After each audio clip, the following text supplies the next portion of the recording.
Hello tout le monde, aujourd'hui je vous retrouve enfin pour une nouvelle vidéo, une nouvelle update lecture. Je suis super contente de vous retrouver enfin. Je sais en ce moment c'est super compliqué pour que je fasse des vidéos mais voilà, ça va être souvent comme ça je pense. Donc on va commencer tout de suite, donc ça va être une update lecture spéciale. Ouh, j'arrive même pas à les prendre. Harry Potter, parce que j'ai tout fini. Vous devez être fiers de moi, mais arrêtez de bouger. J'ai tout fini, voilà. Sauf même la bibliothèque des sorciers, à part les animaux fantastiques, parce qu'il n'est plus édité, je suis très en tristesse. Et je n'ai pas encore lu la pièce de théâtre, mais ça ne saurait tarder. Donc je pense que je vais vous présenter vite fait les livres. Donner mon avis surtout, parce que je n'ai pas besoin de vous faire de résumé, vous savez de quoi ça parle. Et après je vous donnerai mon avis général sur la saga et mon ressenti, et on risque de verser des larmes. C'est moi qui vous le dis. Que je m'étais arrêtée. Donc, Harry Potter et l'Ordre du Phénix, bien ça remonte à un moment quand même. Donc je risque d'être fou sur les détails. Comme tous les tomes, c'est un coup de cœur. Tu te calmes. Je n'arrivais pas trop à savoir. Surtout que je savais que j'allais pleurer comme les autres. Mais je n'arrivais pas à savoir si c'était un de mes préférés ou pas. D'ailleurs c'est très dur de choisir, hein, on est d'accord. Et ensuite, j'ai posé le livre, j'ai réfléchi, j'ai regardé le film et je me suis dit mais en fait si c'est quand même un des meilleurs. Il y a tellement de détails, je vais vous dire ça à chaque fois, mais tellement de détails qu'on n'a pas dans les films et je trouve ça tellement dommage. Les livres mais vraiment vous le lisez Harry Potter, vous êtes dans un autre univers, vous n'êtes plus dans votre monde, vous êtes plus là, vous êtes rentré dans le livre et vous êtes avec vos personnages, vous vivez avec vos personnages et c'est vraiment beau. Donc j'ai vraiment beaucoup aimé celui-là.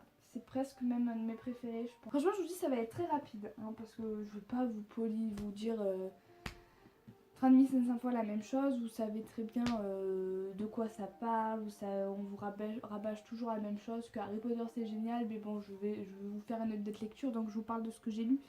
Mais bon, voilà quoi. Il se suit de Harry Potter et le prince de sang mêlé.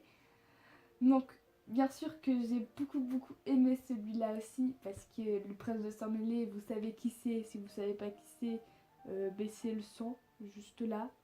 Donc mon cher Severus Rogue que j'aime d'amour, vous savez que c'est mon personnage préféré.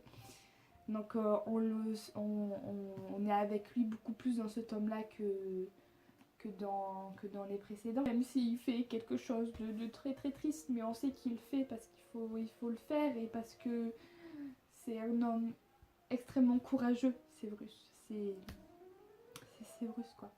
Donc mon avis dessus, bah, toujours pareil, c'est un putain de coup de cœur, il faut lire Harry Potter, il y a beaucoup de détails. Oh, surtout dans celui-là, j'ai remarqué ils se sont permis dans les films de changer des scènes, mais de changer des scènes, d'en rajouter qu'il n'y avait absolument pas dans le livre.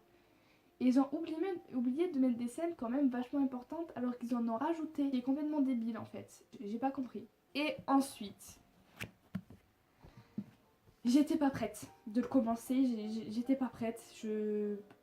Pourtant, je sais toute l'histoire. Hein. Je sais tout ce qui se passe et tout parce que j'ai vu les films au moins 100 fois dans ma vie.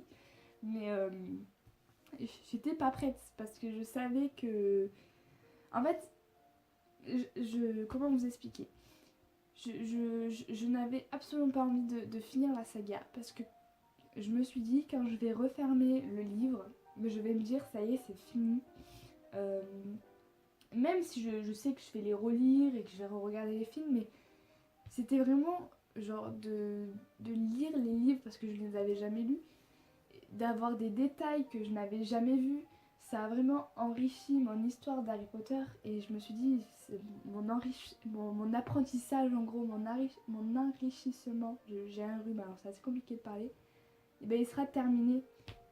C'est comme si je quittais l'école en fait, toutes les années que j'ai passées à m'enrichir avec des personnes, des personnages, donc là c'est pareil en fait.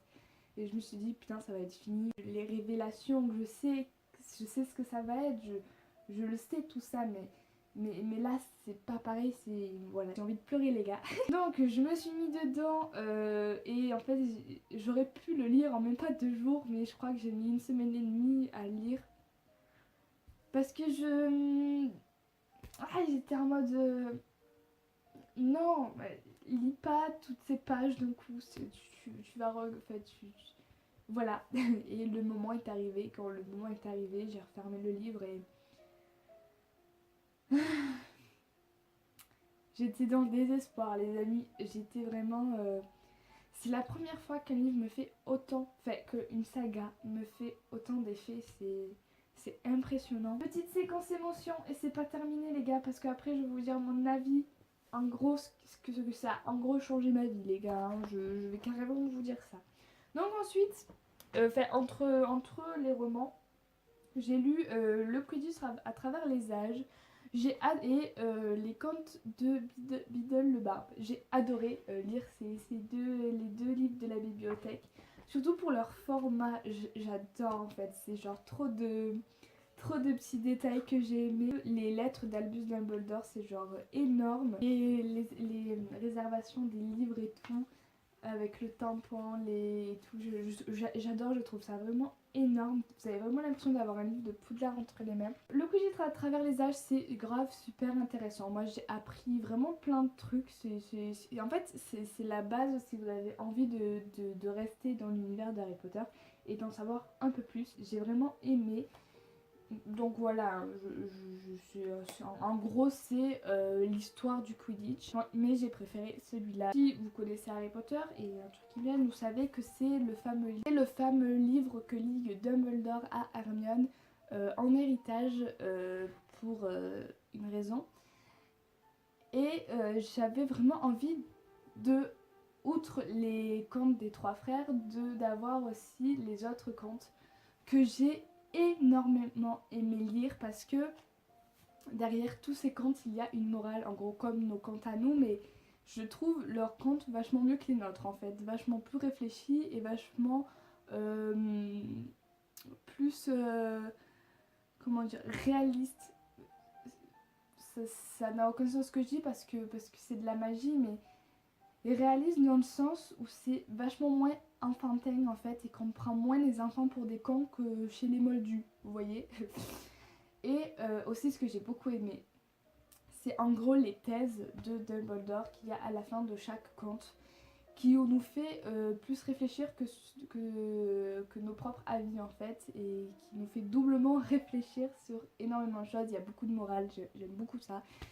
Et je pense qu'au lieu de lire, mais je vous jure que c'est vrai, au lieu de lire les contes de Cendrillon, Blanche-Neige et tout ça à mes enfants plus tard, et ben je lirai ces contes-là à mes enfants.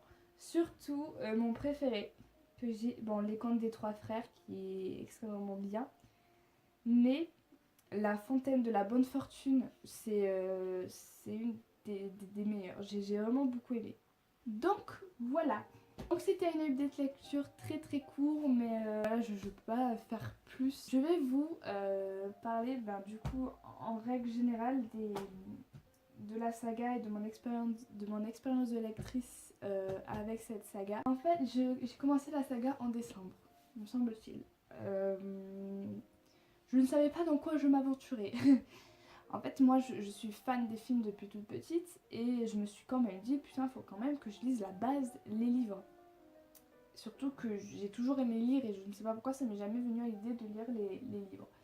Bref, et je me suis mise dans cette expérience. J'ai commencé donc en finissant le premier, je me suis dit, c'est presque pareil que le film.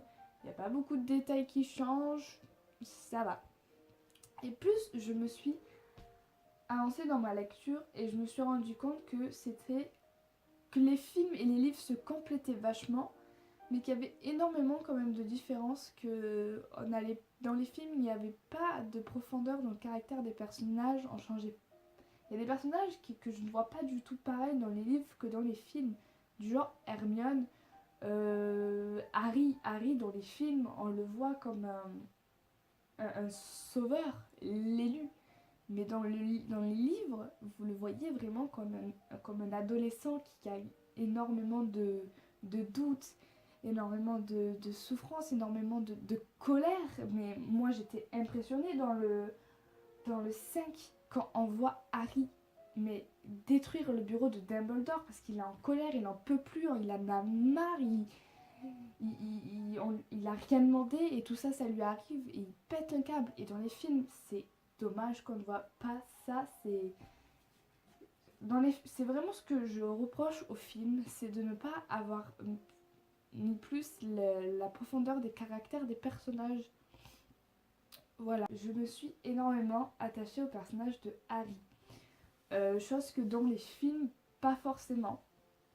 Enfin, si, quand j'étais petite, j'étais très attachée à Harry. Mais après, quand j'ai commencé à voir les autres et tout, ça s'était un peu effacé. Je sais pas si je vous le dis. Quand j'étais petite, j'étais très attachée au personnage de Harry parce que, en fait, quand j'ai découvert ça plutôt, parce que c'était bien après que je regardais les films de Harry, enfin bref. Quand j'étais petite, on va recommencer par là, et que je n'avais pas encore vu le prisonnier d'Azkaban, d'Azkaban, pardon, moi je dis d'Azkaban, c'est dans ma tête. Je vais pas arriver à parler. Quand j'étais petite, j'avais énormément d'amis imaginaires et c'était des animaux. Vous me suivez? Et donc il y avait Loulou le loup, Momo le chameau, je vous jure que c'est vrai. Et j'avais un ami imaginaire quand j'étais petite qui était un cerf et qui s'appelait Coco le cerf.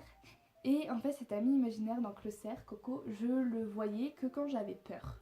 Et c'était mon ami imaginaire qui venait quand j'avais peur et qui venait me rassurer, qui venait me protéger. Vous me suivez?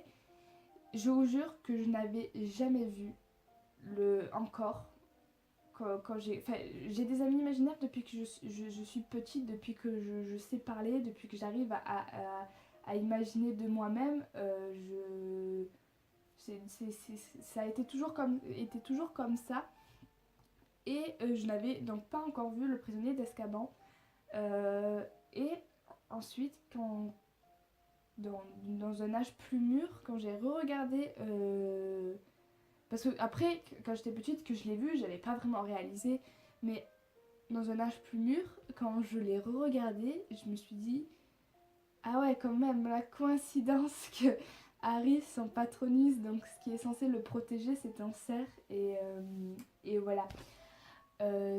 C'est aussi ce qui m'a beaucoup rapproché du personnage d'Harry.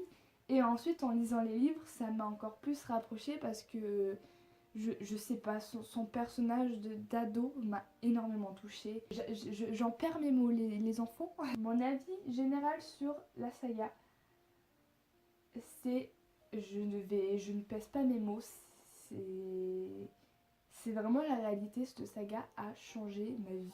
mais vraiment, vous allez me prendre pour une folle. Mais c'est pour ça que je préfère en parler sur cette chaîne-là plutôt que sur ma chaîne principale parce que je pense que beaucoup de gens vont moins comprendre le pourquoi du comment, ils vont surtout me prendre pour une folle, alors que je sais que sur cette chaîne vous êtes nombreux à aimer Harry Potter et je sais que du coup vous serez moins à me juger.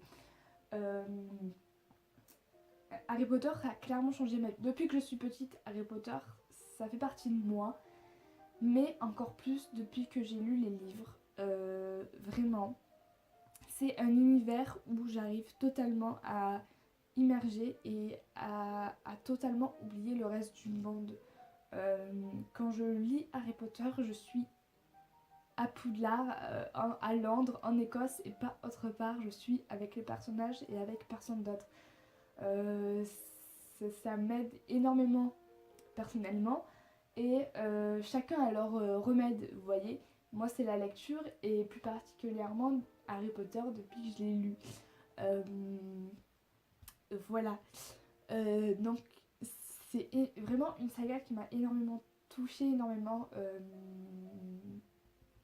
aidée, on va dire, sur plein de choses, sur des personnages que j'arrive énormément à m'identifier et voilà. On va pas pleurer. Harry Potter ça a clairement changé ma vie parce que maintenant quand tous les jours je pense à Harry Potter.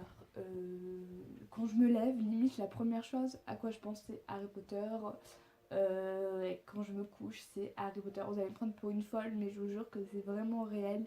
J'arriverai pas à vous expliquer le pourquoi du comment. Je pense que j'ai pas les mots en fait à vous dire en quoi ça m'aide, en quoi ça m'a autant touché, en quoi c'est un monde qui me fascine autant. J'y arriverai pas parce que je pense que je buggerai, que j'arriverai pas à trouver mes mots et que ça durerait une éternité pour vous expliquer le pourquoi du comment. Mais c'est vraiment un truc de l'amour en gros. Et de toute façon, il y a toujours de l'amour dans tout ce qu'on fait. Hein. On fait pas un truc parce qu'on l'aime pas, donc forcément il y a de l'amour. Mais voilà, vous me comprenez. Donc voilà, j'espère que cette vidéo vous plaira. En tout cas, moi c'était vachement une séquence émotion. Donc dites-moi vous en commentaire si vous aussi Harry Potter ça a changé votre vie. Dites-moi tout ce que vous voulez en commentaire, vraiment. Et je vous fais à tous des très très gros bisous. Et je vous dis à très bientôt pour une nouvelle vidéo. Ciao!